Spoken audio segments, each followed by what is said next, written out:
একদিন এক বাবা তার মেয়ের মোবাইলে তার মেয়েরই একটা খারাপ ভিডিও দেখে নেয়। লজ্জায় অপমানে মেয়েটা আত্মহত্যার রাস্তা বেছে নেয়। বাধ্য হয়ে বাবা পুলিশ স্টেশনে কমপ্লেন করতে যায় যে কে কিভাবে কোত্থেকে তার মেয়ের এই নিউড ভিডিওটা পাঠালো সেটা খুঁজে বের করতে। আর ধীরে ধীরে যখন রহস্যের জট খুলতে শুরু করে না, তখনই সামনে আসতে থাকে একের পর এক টুইস্ট। বলছি 2022 সালে রিলিজ হওয়া মালায়ালাম ড্রামা থ্রিলার মুভি ভারতা সার্কাসের কথা। কেরালার কোট্টায়াম গ্রাম। মুভি শুরুটা হয় একটা পুলিশের গাড়ি দেখিয়ে, যেখানে আমরা দেখি লক্ষ্মণ নামের এই লোকটাকে পুলিশরা কোথাও নিয়ে যাচ্ছিল। লক্ষ্মণের চোখ দিয়ে জল পড়ছিল। আর এই দৃশ্যটা দেখিয়ে সিন নিয়ে যাওয়া হয় এর ঠিক 6 দিন আগের ফ্ল্যাশব্যাকে। গ্রামের একটা হসপিটালে আমরা লক্ষ্মণদের দেখি, যারা কিনা অনেক তাড়াহুড়ো করে কেউ একজনকে হসপিটাল নিয়ে আসছিল। আর যাকে হসপিটাল নিয়ে আসা হচ্ছিল সেটা ছিল এই মেয়েটা, নাম হচ্ছে কাবেরী, লক্ষ্মণেরই মেয়ে। কাবেরীর কী হয়েছে, ঘটনা কি, সেটা আপাতত আমরা এখনও জানতে পারি না। তবে এইটুকু জানতে পারি কাবেরীর অবস্থা অনেক খারাপ। কাবেরীকে তাড়াতাড়ি জরুরি বিভাগে নিয়ে যাওয়া হয়। একটু পর ডক্টর এসে লক্ষ্মণকে জানায় কাবেরীর অবস্থা এতটাই খারাপ, বাঁচার চান্স খুবই কম। এই কথা শুনে লক্ষ্মণ একদমই ভেঙে পড়ে। মেয়ের জন্য তার অনেক খারাপ লাগছিল। হসপিটালে দাঁড়িয়ে দাঁড়িয়ে বেশ কিছুক্ষণ কিছু একটা নিয়ে ভাবার পর আমরা দেখি লক্ষ্মণ তার ব্যাগট্যাগ গুছিয়ে কোথাও যাওয়ার জন্য রওনা দেয়। একটা অটো নিয়ে পরের সিনেই সোজা পুলিশ স্টেশনে এসে উপস্থিত।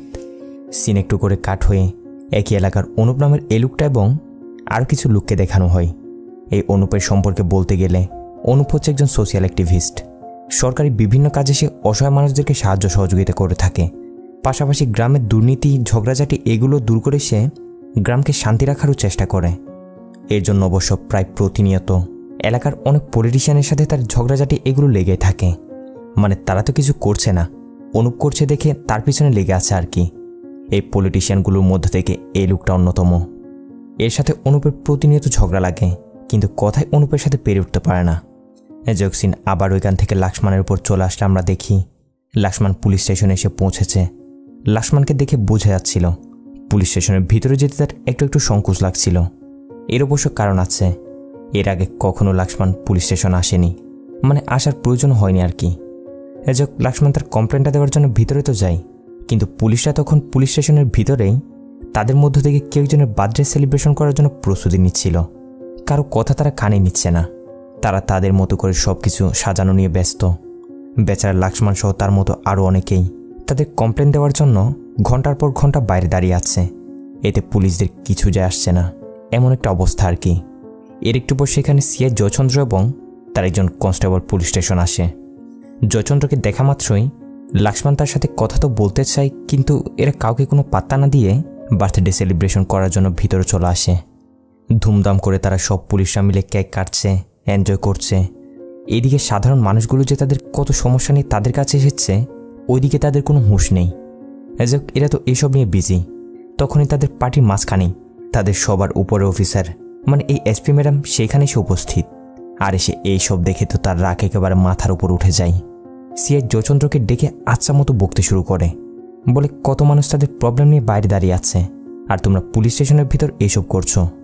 কথাগুলো হজম করা ছাড়া জয়চন্দ্রেরও আর উপায় নেই। এসবের সাথে এসপি জয়চন্দ্রকে নকশালবাদী একটা গ্রুপের সম্পর্কেও বলে। খবর পেয়েছে নাকি এই নকশালবাদী গ্রুপটা বর্তমানে তাদের এলাকায় ঢুকে পড়েছে, যাতে এই নকশালবাদী গ্রুপটা এখানে কোনো সমস্যা করে না দেয়। এর আগে আগে যেন তাদের লিডারকে ধরে নেওয়া হয়। এর জন্য এসপি ম্যাডাম জয়চন্দ্রকে স্ট্রিক্টলি অর্ডার করে। আপনাদের মনে হয়তো একটা প্রশ্ন আসতে পারে যে নকশালবাদী গ্রুপটা আবার কি। এই সম্পর্কে আসলে আমিও তেমন একটা জানি না, তবে যেটুকু মনে হয় এটা বাইরের দেশ থেকে আসা এক ধরনের রাজনৈতিক একটা দল, যারা হয়তো এলাকা এলাকায় গিয়ে সমস্যা সৃষ্টি করে, আক্রমণ করে, এই ধরনের কিছু একটা আর কি। তো এসপি ম্যাডাম তো এসব বলে তার মতো করে চলে যায়। পিছন পিছন একটু পর সিআই জয়চন্দ্রও এই নকশালবাদীর ব্যাপারটার খোঁজ খবর নেওয়ার জন্য বের হচ্ছে। জয়চন্দ্রকে দেখা মাত্রই লক্ষ্মণ আবার তার কাছে গিয়ে কথা বলার চেষ্টা করে, কিন্তু জয়চন্দ্র বলে আমি এখন গুরুত্বপূর্ণ কাজে বাইরে যাচ্ছি, তোমরা ভিতরে কমপ্লেন লিখে আসো, পরে দেখা যাবে। এই বলে জয়চন্দ্র তার মতো করে বেরিয়ে যায়। লক্ষ্মণ বসে বসে আবার অপেক্ষা করতে শুরু করে। এখানে বাকি যে সাধারণ লোকগুলো ছিল তারা তো অন্য পুলিশগুলোর কাছে তাদের রিপোর্ট লিখিয়ে চলে যায়, কিন্তু দেখা যায় লক্ষ্মণ তাদের কাছে কোনো রিপোর্ট লিখাচ্ছে না। সে বসে বসে ঘন্টার পর ঘন্টা অপেক্ষা করে যাচ্ছে। এমনকি বাকি পুলিশ অফিসারগুলো তাকে ডেকে তার প্রবলেমের ব্যাপারে জিজ্ঞাসা করতে চাইলেও সে তাদেরকে কিছু বলে না, বলে সে নাকি শুধুমাত্র সিআই স্যারের সাথে কথা বলবে। আর এভাবেই দেখতে দেখতে দিন পেরিয়ে রাত হয়ে আসে। আর ঠিক রাত 12টার দিকে গিয়ে সিআই জয়চন্দ্র পুলিশ স্টেশন আসে। প্রথমে তো কারোর সাথে কোনো কথা না বলে সে সোজা তার রুমে চলে যায়। এর একটু পর যখন বের হয় তখন লক্ষ্মণ তার সাথে কথা বলার চেষ্টা করে। লক্ষ্মণকে দেখে জয়চন্দ্র বলে, কি সমস্যা তোমার? বলেছিলাম না রিপোর্ট লিখিয়ে চলে যাওয়ার জন্য, এখন এখানে বসে আছো কেন? লক্ষ্মণ তাকে রিকোয়েস্ট করে যে স্যার আপনার সাথে আমার কথা বলতে হবে। এবার অবশ্য জয়চন্দ্র একটু মন গলে একজন লেডি কনস্টেবলের দিকে দেখিয়ে বলে, ঠিক আছে এর কাছে আগে সব ডিটেলসগুলো লিখিয়ে নাও, এরপর আমার কাছে নিয়ে আসো। এই বলে সে আবারও তার রুমে চলে যায়। যাক, এদিকে লেডি কনস্টেবলটাও লক্ষ্মণকে ডেকে তার নাম ঠিকানা যাবতীয় সবগুলো ডিটেলস খাতায় লিখছে। নাম ঠিকানা সবগুলো লিখে নেওয়ার পর এবার যখন মেন সমস্যায় আসে তখন লক্ষ্মণ কেউ কিছু বলে না। ওইভাবে সে খাতার পৃষ্ঠাটা নিয়ে তাড়াহুড়ো করে জয়চন্দ্রের কাছে চলে আসে। জয়চন্দ্রেরও এবার রাগ উঠে যায়, বলে মিয়া এখানে মস্করা করতে এসেছ? কী সমস্যা এখানে রিপোর্টে লিখাওনি কেন? লক্ষ্মণের চোখে জল টলমল করছে দেখে জয়চন্দ্রেরও মায়া হয়। মাথা ঠান্ডা করে আবার জিজ্ঞাসা করে যে বলো তোমার সমস্যা কি, সব কিছু আমাকে খুলে বলো। লক্ষ্মণ এবার তার কাহিনী জয়চন্দ্রকে বলতে শুরু করে। পিয়াইমালায় পাহাড়কে ঘিরে আদিবাসীদের যে ছোট্ট একটা গ্রাম আছে, লক্ষ্মণরা ওইখানে বসবাস করে। আজ সকাল 6টার দিকের ঘটনা স্যার। একজনকে আমার জরুরি একটা কল করার প্রয়োজন ছিল। তখন আমার মোবাইলের রিচার্জও শেষ হয়ে যায়, যার জন্য আমি আমার মেয়ের কাছ থেকে তার মোবাইলটা নিই আর তার মোবাইল থেকে আমি কল করি। কথারতা বলে কল কাট করে যখনই আমি মোবাইলটা রাখতে যাচ্ছিলাম ঠিক তখনই আমার মেয়ের মোবাইলে হোয়াটসঅ্যাপ থেকে একটা মেসেজ আসে। কোনো একটা অচেনা নাম্বার ছিল। দেখলাম একটা ভিডিও পাঠিয়েছে, আর ভিডিওটা অন করতে আমার পায়ের নিচ থেকে মাটি সরে যাওয়ার মতো অবস্থা। কেননা ভিডিওটা ছিল আমার নিজের মেয়ের একটা খারাপ ভিডিও, যা দেখে আমার হাত পা ঠান্ডা হয়ে আসে। হাজার হলেও বাবা তো। দুঃখের বিষয় আমার মেয়েও ভিডিওটা দেখে নেই, আর এরপর সে তার জীবনের অনেক বড় একটা ভুল পদক্ষেপ নিয়ে ফেলে। সে পাখার সাথে ঝুলে নিজেকে শেষ করে দেওয়ার চেষ্টা করে। আমরা কোনোরকম তাকে বাঁচিয়ে হসপিটাল তো নিয়ে গেছি, কিন্তু বাঁচা মরার সাথে লড়াই করছে আমার মেয়েটা। ভিডিওটা কে নিয়েছে, কিভাবে নিয়েছে, আদৌ কি এটা সত্যি কিনা আমি কিছু জানি না স্যার। আমরা গরিব লোক, রাত দিন পরিশ্রম করে তিলে তিলে আমি আমার মেয়েকে বড় করেছি। তার বিয়ের বয়স এখন।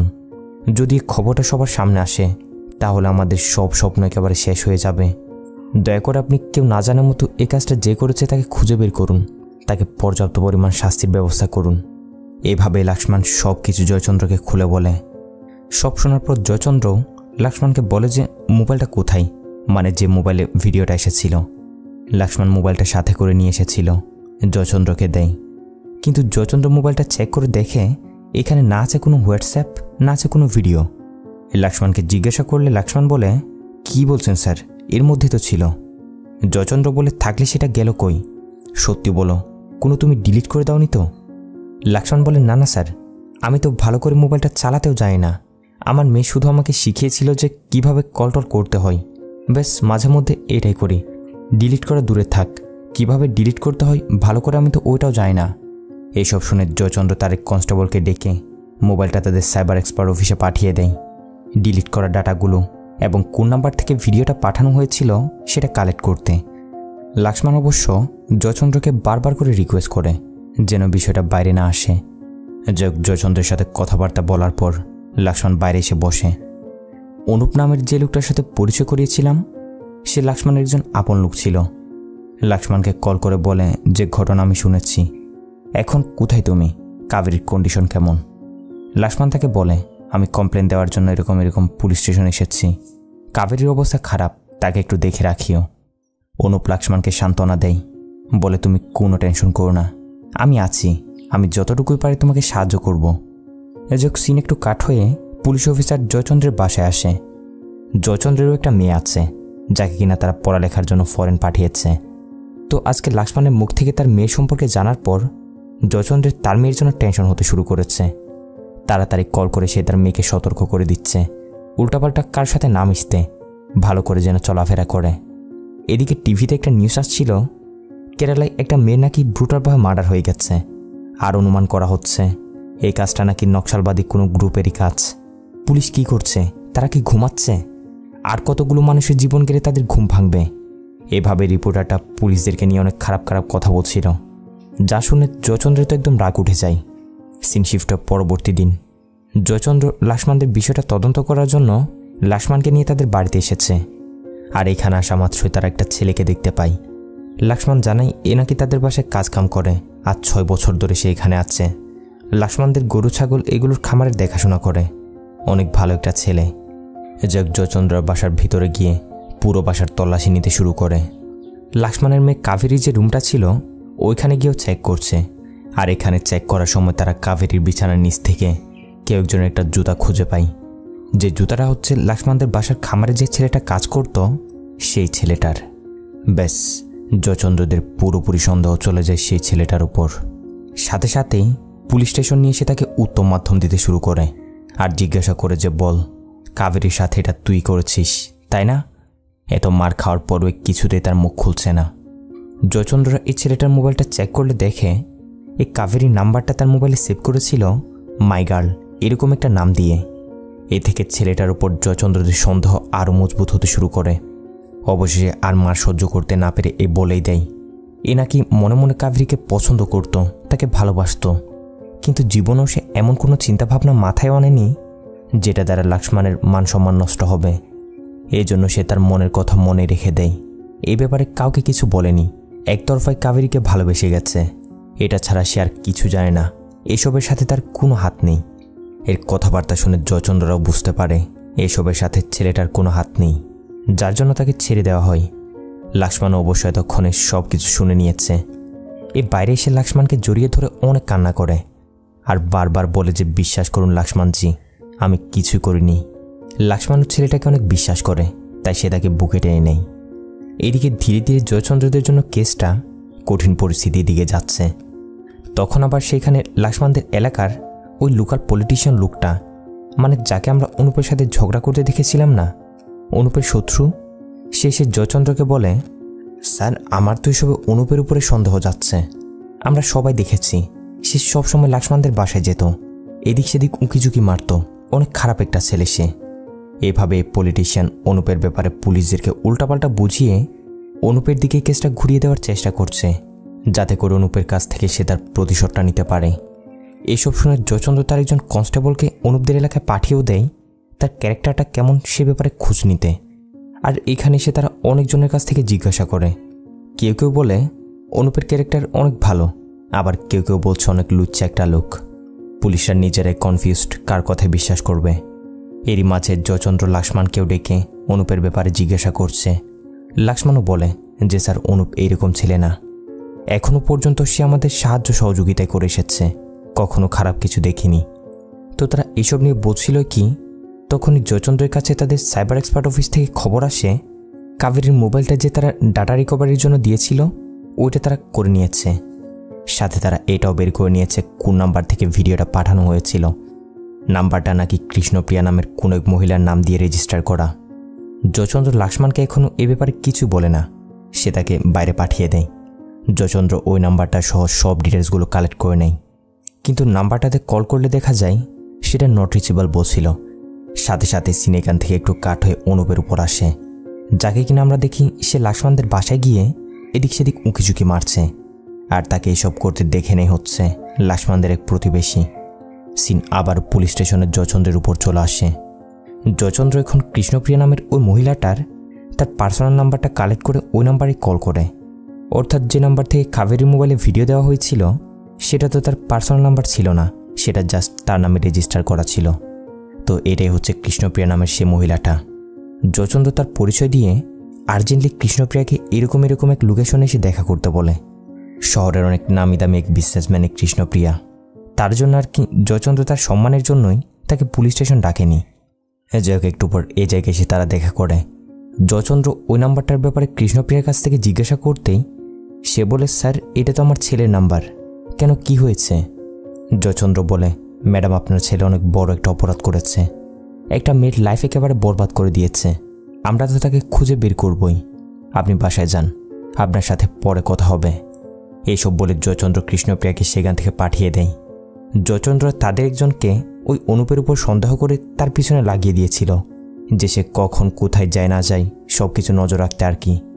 তো সে এখন কল করে জয়চন্দ্রকে বলছে স্যার এই অনুপ তো দেখি বিনা কারণে লাক্সমানদের বাসায় গিয়ে উকিঝুঁকি মারছে, সাথে দেখছি যে হসপিটালে লাক্সমানের মেয়েকে ভর্তি করা হয়েছে ওইখানের চক্কর কাটছে। এইসব শুনে জয়চন্দ্রের অনুপের উপর সন্দেহ থেকেই যায়। সিন শিফট হয় রাতে। জয়চন্দ্র অনুপের বাসায় এসেছে তার সাথে দেখা করার জন্য, কিন্তু এইখানে সে জানতে পারে অনুপ নাকি বাসায় নেই। জয়চন্দ্র অনুপের নাম্বার নিয়ে তাকে কল করে তার সাথে একটু দেখা করতে বলে। অনুপ কিন্তু জানে না যে জয়চন্দ্র তার বাসাতে গিয়ে তাকে কল করছে। জয়চন্দ্র ওই ব্যাপারে কিছু বলেনি। তো অনুপ জয়চন্দ্রকে বলে, স্যার আমি তো একটু শহরে এসেছি, কালকে না হয় এসে আপনার সাথে দেখা করব বলে কল কেটে দেয়। এর একটু পরেই অনুপ বাসায় আসতেই জয়চন্দ্রকে সেখানে দেখে তো অবাক। জয়চন্দ্র বলে, কি ব্যাপার, তোমার তো কাল আসার কথা, তুমি না শহরে গেছো? অনুপ আমতা আমতা করে উত্তর দেয়, যাচ্ছিলামই তো, শরীর একটু খারাপ লাগছিল বিদায় ফিরে এসেছি। জয়চন্দ্র অনুপকে সাইডে নিয়ে গিয়ে জিজ্ঞাসা করে, তুমি লাক্সমানের বাসায় গিয়ে উকিঝুঁকি কেন মারছিলে? আর ওই হসপিটালের বা চক্কর কেন কাটছিলে যেখানে লাক্সমানের মেয়েকে ভর্তি করা হয়েছে? অনুপ বলে, লাক্সমান আমাদের এরিয়ায় প্রত্যেক দিন গরুর দুধ সাপ্লাই করে, কিন্তু আজ বেশ কয়েকদিন হয়ে গেল দুধ দিতে আসেনি। একজন সমাজসেবক হিসেবে তার খোঁজখবর নেওয়ার জন্য আমি তার বাসায় গেছিলাম যে সে ঠিকঠাক আছে নাকি। বাকি রইল হসপিটালের বিষয়, তো সেখানে আমার গার্লফ্রেন্ড কাজ করে, তার সাথে দেখা করতে গেছি। এভাবে অনুপ খুবই স্মার্টলি জয়চন্দ্রের কথাগুলোর উত্তর দেয়। কিন্তু জয়চন্দ্রের হাবভাব দেখে মনে হয় সে কোনো না কোনোভাবে অনুপকেও এই কেসের মধ্যে টেনে আনার চেষ্টা করছে। পাশাপাশি অনুপের বিহেভিয়ারও কেমন জানি সন্দেহজনক। তো অনুপকে এসব জিজ্ঞাসা করে জয়চন্দ্র সেখান থেকে চলে আসে। আর বাসায় আসতেই লাক্সমানের মেয়ে কাবেরীকে যে হসপিটালে ভর্তি করা হয়েছিল সেখানে একজন ডক্টর জয়চন্দ্রকে কল করে কাবেরীর ব্যাপারে কিছু তথ্য দিচ্ছে। বলছে, স্যার আপনি কাবেরীর ব্যাপারে জানতে চেয়েছিলেন, কলে তো বলা সম্ভব হবে না, তো কাল দেখা করে আমি আপনাকে সরাসরি সব কিছু খুলে বলবো। সিন শিফট পরবর্তী দিন।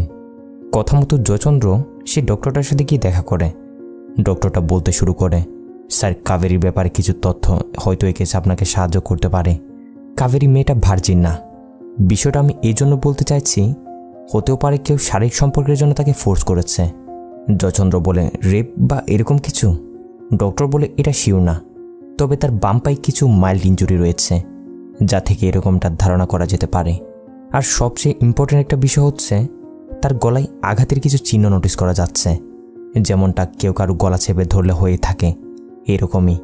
আর বলা যায় এই সব কিছুই তার সাথে এই ইদানিংয়ের মধ্যে হয়েছে, মানে আত্মহত্যা করতে যাওয়ার আগেই। এখন এসব শুনে কেসটা ভিডিওর কেসের রহস্য থেকে রেপ কেসের রহস্যের দিকে মোড় নেই। জয়চন্দ্রের ধারণা কেউ আগে তার সাথে শারীরিক সম্পর্ক করে এরপর তাকে গলা চেপে ধরে মারার চেষ্টা করে তাকে পাখার সাথে ঝুলিয়ে দিয়েছে হবে। ডক্টর বলে, এটা হলেও হতে পারে, কারণ আঘাতের চিহ্নগুলো তো এটাই বলছে। আমরা তার গলা থেকে কিছু ফিঙ্গারপ্রিন্টও পেয়েছি, আপনি পুলিশ স্টেশন গিয়ে পৌঁছুন, আমি সেগুলো পাঠিয়ে দিব। জয়চন্দ্র এইসব ডিটেলসগুলো কালেক্ট করে পুলিশ স্টেশন চলে আসে। একটু পর তার হাতে ডক্টর যে ফিঙ্গারপ্রিন্টের রিপোর্টটার কথা বলেছিল ওইটাও এসে পৌঁছেছে। জয়চন্দ্র রিপোর্টটা চেক করার পর তার বিহেভিয়ার একরকমের হয়ে যায়। অনেকক্ষণ ধরে এক নজরে রিপোর্টটার দিকে তাকিয়ে থাকার পর আস্তে আস্তে রুম থেকে বাইরে আসে। এসে তার এই কনস্টেবলটাকে ইশারায় কিছু একটা বলে, তারপর আরেকজনকে পাঠাই লাক্সমানকে ডেকে নিয়ে আসার জন্য। একটু পর লাক্সমানও এসে হাজির। জয়চন্দ্র তাকে ইন্টারোগেশন রুমে নিয়ে এসে বসায়। এরপর তাকে স্ট্রেটলি জিজ্ঞাসা করে, তুমি তোমার মেয়ের সাথে এরকমটা কেন করেছ? শুনে লাক্সমান তো নিজেই শকড যে আমি আবার কি করলাম স্যার। জয়চন্দ্র বলে, তোমার মেয়ে ফাঁসি লাগায়নি, তুমি তার গলা চেপে ধরে তাকে মারার চেষ্টা করেছ। তার গলায় আমরা তোমার ফিঙ্গারপ্রিন্ট পেয়েছি। লাক্সমানের সামনে আর কোনো উপায় নেই। বলতে শুরু করে, ওই দিন যখন সে তার মেয়ের মোবাইলে তার মেয়ের ভিডিওটা দেখে নিয়েছিল সেটা দেখে তার অনেক রাগ উঠে যায়। এই ব্যাপারে সে তার মেয়েকে জিজ্ঞাসা করলেও তার মেয়ে কিছু বলছিল না দেখে লাক্সমানের রাগ আরও বেড়ে যায়। আর রাগের মাথায় গিয়ে সে কাবেরীর গলা চেপে ধরে। অনেকক্ষণ সে এইভাবে কাবেরীর গলা চেপে ধরে রাখে। এক পর্যায়ে গিয়ে অবশ্য ছেড়েও দেয়। কাবেরী মাটিতে লুটিয়ে পড়ে আর লাক্সমানের পা ধরে তার কাছ থেকে ক্ষমা চাইতে শুরু করে। কিন্তু লাক্সমান আর কিছু না বলে কান্না করতে করতে বাসা থেকে বেরিয়ে যায়। যার পরপরই কাবেরী নিজেকে নিজে শেষ করে দেওয়ার জন্য পাখার সাথে ঝুলে গেছিল। এরপর লাক্সমানটা তাড়াতাড়ি তাকে হসপিটাল নিয়ে যায়। আর এরপর কি হয়েছিল তা তো আমরা সবাই দেখেছি। লাক্সমান জয়চন্দ্রদের বলে, স্যার আমি রাগের মাথায় আমার মেয়ের গলা চেপে ধরেছিলাম তো ঠিকই, কিন্তু আমি তাকে এরপর ছেড়েও দিয়েছিলাম। আর এখন আপনি আমাকে এগুলো কি বলছেন? জয়চন্দ্র বলে, যদি এমনটা হয় তাহলে তুমি আমাদের এগুলো আগে বলনি কেন? আমাদের থেকে লুকিয়েছিলে কেন? লাক্সমান বলে, স্যার ভয়ে আমার ভয় হয়েছিল যে যদি আমি এগুলো বলি তাহলে আপনারা আসল কালপিটের পিছনে না লেগে আমার উপরে সন্দেহ করবেন। এই জন্য আমি এটা লুকিয়েছি স্যার। জয়চন্দ্র তার কথায় কোনো বিশ্বাসই করছে না।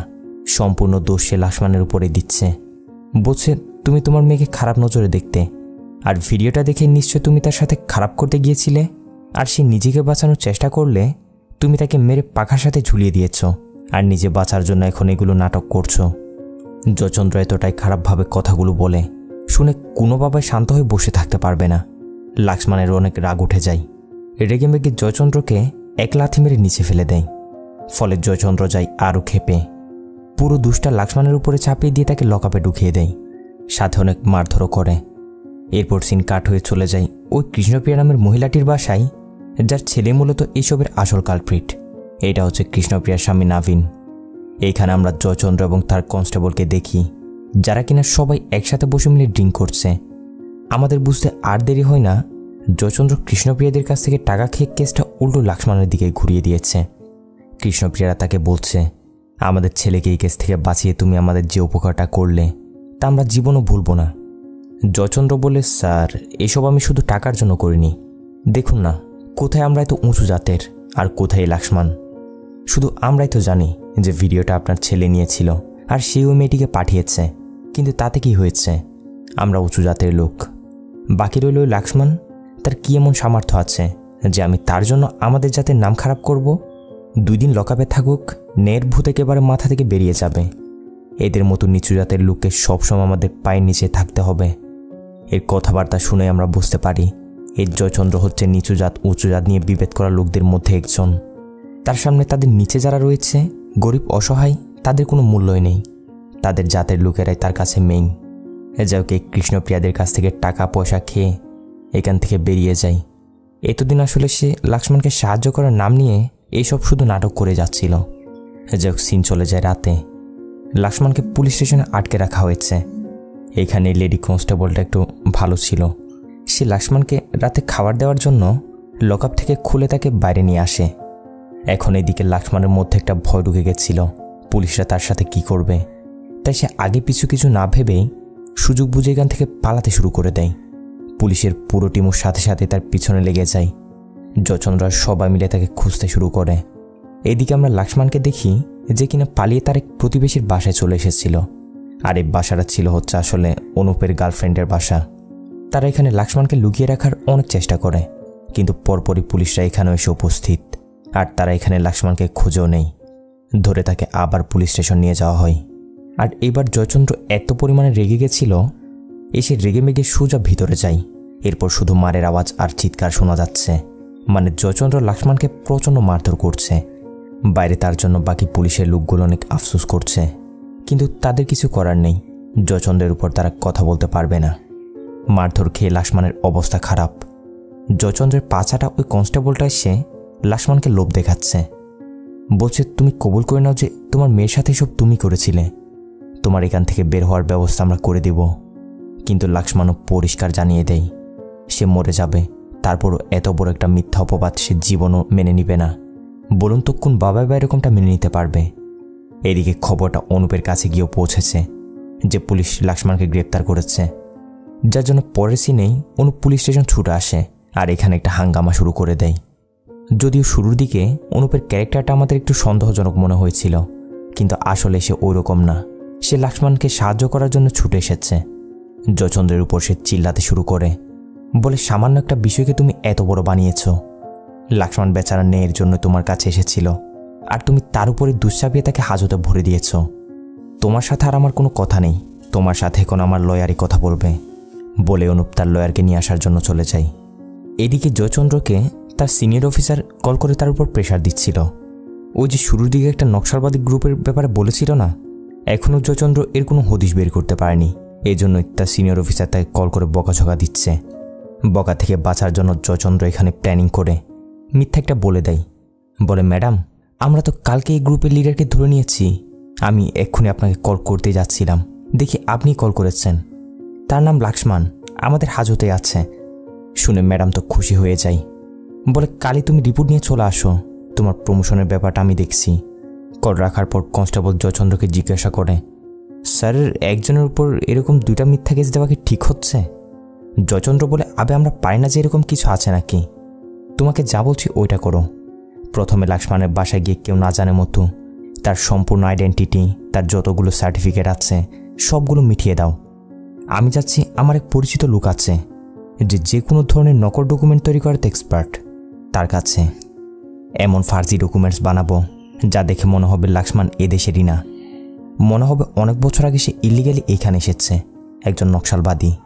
বলে জয়চন্দ্র পরের সিনেই ডকুমেন্ট বানাতে তার ওই লোকটার কাছে গিয়ে উপস্থিত। এসে লাক্সমানের নাম, তার ফটো, এই সবগুলো ডিটেলস দিয়ে সে ফার্জি ডকুমেন্টস বানাতে শুরু করে। আর এমনভাবে ডকুমেন্টসগুলো তারা তৈরি করে কেউ সহজে বুঝতে পারবে না আসল নাকি নকল। এইভাবে ডকুমেন্টসগুলো তৈরি করে নকশালবাদের যতগুলো কেস আছে জয়চন্দ্র সবগুলো লাক্সমানের উপর দিয়ে দেয়। আর পরের সিনের সব ফার্জি ডকুমেন্টসগুলো নিয়ে জয়চন্দ্র কথা মতো তার সিনিয়র অফিসারের কাছে যায়। দেখে সিনিয়র অফিসার তো একদম হ্যাপি, জয়চন্দ্রের অনেক তারিফ করে। আসলে সেও তো জানে না যে এগুলো নকল। জয়চন্দ্রকে বলে, তুমি যাও, তোমার প্রমোশন পাক্কা হয়ে যাবে। জয়চন্দ্র পুলিশ স্টেশন আসতেই অনুপ তার লয়ারকে নিয়ে সেখানে হাজির। অনুপ এবং তার লয়ার জয়চন্দ্রকে বলে, আপনারা লাক্সমানকে এভাবে কীভাবে গ্রেপ্তার করতে পারেন কোনো সলিড এভিডেন্স ছাড়া? জয়চন্দ্র প্রথমে কী করে, অনুপকে সেখান থেকে পাঠিয়ে দেয়। এরপর তার লয়ারকে বলে, আমরা লাক্সমানের বিরুদ্ধে পর্যাপ্ত পরিমাণ প্রমাণ পেয়েছি, সে এইখানেরই না, নকশালবাদী গ্রুপের সাথে জড়িত সে। এই যে দেখুন, ডকুমেন্টসগুলো দেখলে বুঝতে পারবেন। এ বলে একে একে জয়চন্দ্র লয়ারকে সব ফার্জি ডকুমেন্টসগুলো দেখায়। দেখে লয়ার তো নিজেই শকড, ডকুমেন্টসগুলোর উপর সে আর কিছু বলতে পারছে না। এইসব দেখে লয়ার বাইরে চলে আসে আর অনুপকে সব কিছু খুলে বলে। এইসব শুনে অনুপ তো প্রচণ্ড রেগে গেছে যে তারা এসব কীভাবে করতে পারে। লাক্সমান এখানের বাসিন্দা, আজ অনেক বছর ধরে সে এখানে বসবাস করে আসছে। লয়ার বলে, তুমি শান্ত হও, আমিও বুঝতে পারছি এগুলো সাজানো নাটক, কিন্তু দেখো প্রমাণ কিন্তু অনেক স্ট্রং। এই ব্যাপারে আমরা মারামারি কাটাকাটি করে কিছু করতে পারবো না, এসব করলে আর উল্টোটাই হবে। কিন্তু হ্যাঁ, একটা উপায় আছে, যদি আমরা লাক্সমানের এমন কোনো সার্টিফিকেট বা ডকুমেন্ট পেয়ে যাই যা দ্বারা প্রমাণ হবে যে সে এইখানেরই, তাহলে আমরা খেলা ঘুরিয়ে দিতে পারবো। যে কোনো সার্টিফিকেটই হবে, স্কুল সার্টিফিকেট বা যেটাই হোক, একটা হলেই হবে। যেখান থেকে পারো লাক্সমানের এরকম কিছু একটা খুঁজে বের করো। এইসব শুনে অনুপ সাথে সাথেই লেগে পড়ে। প্রথমে সে লাক্সমানের বাসায় গিয়ে তো খুঁজে, কিন্তু ওইখানে কিছু না পেয়ে লাক্সমানের একজন পুরনো বেস্ট ফ্রেন্ডের সাথে দেখা করে, যদি তার কাছে কিছু পায় আর কি। দুর্ভাগ্যবশত এর কাছে কিছু তো পায় না, তবে হ্যাঁ, অনুপকে বলে লাক্সমানরা এখানে আসার আগে তার ওয়াইফের গ্রামে ছিল, যার মৃত্যুর পরে তারা এখানে এসেছিল। আমার মনে হয় তুমি তার ওয়াইফের গ্রামে গিয়ে একটু খোঁজ নাও, ওইখানে কিছু না কিছু একটা তো পাবেই। অনুপ লোকটার কাছ থেকে লাক্সমানের পুরনো গ্রামের সম্পর্কে ডিটেলস কালেক্ট করে পরে সিনে তার গার্লফ্রেন্ডকে নিয়ে বেরিয়ে পড়ে ওই গ্রামের উদ্দেশ্যে। সুন্দর একটা গানে গানে আমাদের সিনগুলো দেখানো হয়। অনুপ এখানে এসে লাক্সমানের ব্যাপারে অনেকজনের কাছ থেকে জিজ্ঞাসা করে, আর এভাবে জিজ্ঞাসা করতে করতে ফাইনালি সে লাক্সমানের ওয়াইফের বাপের বাড়ির ব্যাপারে খোঁজ পায়। আত্মীয় স্বজন বলতে তেমন তো কেউ নেই, এমনি কয়েকজন প্রতিবেশী আছে, তাদের সাথে গিয়ে কথা বলছে। এইভাবে অনুপ একটা একটা করে ডিটেলস কালেক্ট করছিল। আর ওইদিকে আমরা লাক্সমানকে দেখি যে কিনা মন খারাপ করে জেলের ভিতর বসে বসে তার মেয়ের কথা ভাবছে। তার মেয়ের কাছে যখন কোনো মোবাইল ফোন ছিল না, একদিন সে তার এক বান্ধবীর মোবাইল দেখছিল বসে বসে, কিন্তু তার বান্ধবীটা তার কাছ থেকে মোবাইল ফোনটা কেমন করে যেন নিয়ে চলে যায়, যেটা সে লাক্সমান দেখে ফেলে। দেখে তার অনেক খারাপ লাগে, যার পরপরই সে তার মেয়ের জন্য নতুন একটা মোবাইল ফোন নিয়ে আসে। মেয়ের মুখে হাসি ফোটাতে পেরে বাবাও খুশি, কিন্তু আজ সেই মোবাইল ফোনের জন্য কি থেকে কি হয়ে গেল। যাই হোক, এদিকে আমরা অনুপকে দেখি যে কিনা ধীরে ধীরে ওই গ্রাম থেকে লাক্সমানের বেশ কিছু ডকুমেন্টস কালেক্ট করে নিয়েছে, যেমন গ্রামের রেজিস্ট্রার অফিস থেকে তার বিবাহ সার্টিফিকেট, তার প্রাইমারি স্কুল সার্টিফিকেট, এরকম আরও অনেক ডকুমেন্টস। জয়চন্দ্র আসলে ভেবেছিল লাক্সমানের পিছনে কেই বা দৌড়াবে, সে ইজিলি তাকে কেসে ফাঁসি দিতে পারবে, কিন্তু অনুপ নাছুরবন্দা, এরকম একজন নির্দোষ যে শাস্তি পাবে এটা সে কিছুতে মানবে না। দেখতে দেখতে 2-1 দিন কেটে যায়। সিন শিফট হয় রাতে জয়চন্দ্রের বাসায় তার উপর। জয়চন্দ্র পুলিশ স্টেশন থেকে বাসায় আসতেই তার দরজায় কেউ একজন এসে নক করে। বাইরে গিয়ে দেখে এই ছেলেটা তার সাথে দেখা করতে এসেছে। ছেলেটা তার পরিচয় দেয়, তার নাম নাকি দীনেশ, কৃষ্ণপ্রিয়ার ছেলে। এটা শুনে জয়চন্দ্র তাড়াতাড়ি দৌড়ে এসে দীনেশকে সাইডে নিয়ে যায় আর বলে, এখন তুমি এই শহরে কেন এসেছ? এখানে আসাটা তোমার উচিত হয়নি এখন। দীনেশ বলে, স্যার আমার কথা শুনুন, কাবেরী এবং আমি একজন একজনকে ভালোবাসি। সে কলেজ লাইফ থেকে আমাদের সম্পর্ক, আমরা প্রায় দেখা করি আর আমাদের মধ্যে সম্পর্কটা অনেক ঘনিষ্ঠ। ওই দিন আমরা ভালো একটা সময় কাটানোর পর কাবেরীর কাপড় ছাড়া কয়েক সেকেন্ডের ভিডিওটা আমি নিয়েছিলাম, তাও তার অনুমতিতেই। কিন্তু এভাবে যে এটা তার বাবার সামনে চলে আসবে ওইটা আমার মাথায়ও ছিল না। আমি দুষ্টুমি করে ভিডিওটা কাবেরীকে পাঠাচ্ছিলাম, কিন্তু দুর্ভাগ্যবশত মোবাইল তখন তার বাবার কাছে ছিল। আর এটার জন্য এত কিছু যে হয়ে গেছে তা আমি জানিও না পর্যন্ত। আমি আমার বন্ধুদের সাথে অন্য শহরে একটা ট্রিপে গেছিলাম। আজকে ফিরে এসে এইসব জানতে পারলাম আপনার বিনা কারণে কাবেরীর বাবা লাক্সমানকে গ্রেপ্তার করে রেখেছেন। উনি নির্দোষ, দয়া করে ওনাকে ছেড়ে দিন। আমি সত্যি কাবেরীকে অনেক ভালোবাসি, আমার কারণে আজ তাদের এই অবস্থা। জয়চন্দ্র দীনেশকে বকতে শুরু করে, বলে তুমি পাগল হয়েছ, আমাদের এত উঁচু জাতের নাম ধুলি মেশানোর জন্য তুমি পাগল হয়েছ। এইসব ছোট জাতের মেয়েকে ভালোবাসার কথা তুমি মাথায়ও কীভাবে আনতে পারো? চুপচাপ বাসায় যাও, ভুলেও এসব কাউকে বলবে না। দীনেশ বুঝে যায় এই জয়চন্দ্র তার মা বাবার কাছ থেকে টাকা খেয়েছে, তাই সে দ্রুতই সেখান থেকে বেরিয়ে যায় তার উপরের অফিসারকে সব সত্য বলে দিবে বলে। এবার জয়চন্দ্রের ভয় করতে শুরু করে, এরকমটা হলে তো সমস্যা। তবে সে দীনেশের মামাকে কল করে জানিয়ে দেয় যেন দীনেশকে তারা আটকে রাখে। সিন শিফটের পরবর্তী দিন সোজা পুলিশ স্টেশনে। অনুপ সব প্রমাণ কালেক্ট করে নিয়েছে আর সোজা এখন পুলিশ স্টেশনে এসে উপস্থিত। এসে জয়চন্দ্রকে একটা একটা করে লাক্সমানের অরিজিনাল সার্টিফিকেটগুলো দেখাতে শুরু করে। লাক্সমান ক্লাস 6 পর্যন্ত পড়ালেখা করেছিল। তার স্কুল সার্টিফিকেট থেকে শুরু করে তার জন্ম সার্টিফিকেট, তার বিবাহ সার্টিফিকেট সবগুলো অনুপ জয়চন্দ্রকে দেখায়, যা দেখে জয়চন্দ্রের চোখ তো কপালে উঠে যাওয়ার মতো অবস্থা। কারণ সবগুলো সার্টিফিকেটে লাক্সমানের যে জাতের সম্পর্কে বলা আছে, লাক্সমানের জাত আসলে এই জয়চন্দ্রদের থেকে উপরের জাতের। আর এসব দেখে জয়চন্দ্র একের পর এক ঝটকা খাচ্ছে। অনুপ তো এদিকে মজা নিচ্ছে, জয়চন্দ্র থরথর করে কাঁপছে। জয়চন্দ্র আসলে এইসব জাতফাতকে এতটাই মানত, সে মনে করত উঁচু জাতের কাউকে গ্রেপ্তার করলে তার পাপ লাগবে। এজন্যই তো সে কৃষ্ণপ্রিয়ার ছেলে দীনেশকে গ্রেপ্তার করেনি। অনুপ বলছে, এখন কি করবেন স্যার? নিচু জাতের মনে করে যাকে অপমান করেছেন সে তো এখন আপনার থেকে উপরের জাতের হয়ে গেল। আসলে সমস্যা কোথায় জানেন? আমাদের দেশ যতই উন্নত হোক, আপনাদের মতো কিছু লোকের জন্য এই জাতি, ধর্ম, বর্ণ, গোত্র এগুলোর ভেদাভেদ করা কখনোই থামবে না। আর যদি জাতফাত সাইডে রেখে আপনি সততার সাথে আপনার ডিউটি করতেন, তাহলে এই দুর্দশা আপনার জীবনও আসতো না।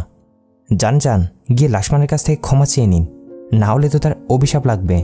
সে আপনার থেকে উঁচু জাতের না। আমতা আমতা করে জয়চন্দ্র বাইরে এসে লাক্সমানের কাছে যায়, আবার সত্যি সত্যি পাগলের মতো লাক্সমানের কাছ থেকে ক্ষমাও চাই। বলে, লাক্সমান স্যার, আপনাকে গ্রেপ্তার করাটা আমার উচিত হয়নি, দয়া করে আমাকে অভিশাপ দিবেন না।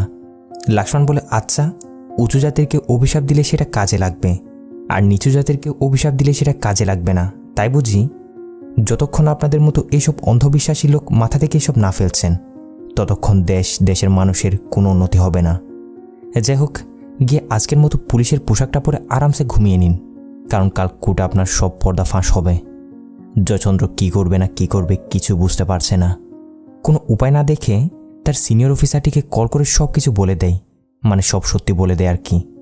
এইসব শুনে সিনিয়র অফিসার যায় আরও রেগে, বলে, কি করেছো তুমি এসব?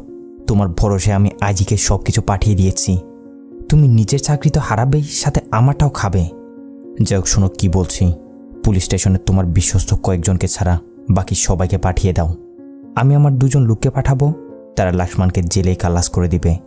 তারপর আত্মহত্যার নাম দিয়ে কেসটা ওইখানে ক্লোজ করে দিও। বোঝো ঠেলা, সাধারণ মানুষ আর কার উপরে বা ভরসা করবে? জয়চন্দ্ররা প্ল্যানিং মতো এটাই করে, কয়েকজন ছাড়া প্রায় সবাইকে পুলিশ স্টেশন থেকে পাঠিয়ে দেয়। এরপর গভীর রাতে কথা মতো লাক্সমানকে খালাস করার জন্য 2টা লোক এসে হাজির। এদেরকে ওই সিনিয়র অফিসারে পাঠিয়েছে আর কি। এসে তারা সবাই প্রথমে আগে পুরো পুলিশ স্টেশনের বিদ্যুৎ লাইন কেটে দেয়। তারপর যখনই তারা লাক্সমানকে মারতেই যাবে, ঠিক তখনই সেখানে একটা মিডিয়ার গাড়ি এসে হাজির। টুইস্ট হচ্ছে আসলে অনুপ আগে থেকেই এরা যে এরকমই কোনো একটা কাণ্ড করবে ওটা বুঝে গেছিল, যার জন্য সে আগেভাগে তার পরিচিত এই মিডিয়ার লোকগুলোকে সেখানে পাঠিয়ে দিয়েছে, যাতে করে পুলিশ স্টেশনের ভিতর তারা লাক্সমানের কোনো ক্ষতি করতে না পারে। এই রিপোর্টারগুলো খুব জবরদস্তভাবে তাদের কাজটা করে। তারা এক ফাঁকে পুলিশ স্টেশনের ভিতরে গিয়ে লাক্সমানের ভিডিও করে নেয়। আর এভাবে সারা রাত ধরে তারা তাদের চ্যানেলের লাইভ নিউজ চালাতেই থাকে, বলতে থাকে পুলিশরা লাক্সমানের উপর মিথ্যা কেস চাপিয়েছে। যতক্ষণ না তাকে সহি সালামত কুটে নিয়ে যাওয়া হচ্ছে, ততক্ষণ আমাদের লাইভও থামবে না। এভাবেই তারা সারা রাত ধরে সেখানে দাঁড়িয়ে দাঁড়িয়ে নিউজ করে যায়। বেচারা জয়চন্দ্র ফেঁসেছে, একেবারে খুব বাজেভাবে ফেঁসেছে। সকাল হতে হতে পুলিশ স্টেশনের বাইরে মিডিয়ার ভিড় লেগে গেছে। আর কোনো উপায় না দেখে লাক্সমানকে অবশ্যই কুটে নিয়ে যাওয়া হচ্ছে। আর অফকোর্স কুটে নিয়ে যাওয়া মানে সে যে নির্দোষ ওইটাও প্রমাণ হয়ে যাবে। পাশাপাশি জয়চন্দ্ররাও তাদের চাকরি তো হারাবে, সাথে পর্যাপ্ত পরিমাণ শাস্তিও পাবে। ওই সময় আবার লাক্সমানের কাছে একটা গুড নিউজও আসে, তার মেয়ে কাবেরী নাকি এখন বিপদমুক্ত। এইভাবে যে মিথ্যা কেসে জয়চন্দ্র লাক্সমানকে ফাঁসানোর চেষ্টা করেছে, সেই কেসে সে নিজে ফেসে বসে আছে। অন্যায় যতই কঠিন হোক, জয় তো ন্যায়েরই হয়। এরকম একটা এন্ডিংয়ের মধ্য দিয়ে আজকের এই মুভিটা এইখানে শেষ হয়। তো মুভি কেমন লাগলো ফাটাফাট কমেন্ট বক্সে জানিয়ে দিন, সাথে লাইক শেয়ার আর চ্যানেল সাবস্ক্রাইব হয়ে যাওয়া চাই। যাই হোক, চাওয়া পর্যন্তই থাকুক। দেখা হচ্ছে পরবর্তী ভিডিওতে। ততক্ষণে ভালো থাকবেন, সুস্থ থাকবেন, ভালোবাসার মানুষের খেয়াল রাখবেন। Tata, bye bye.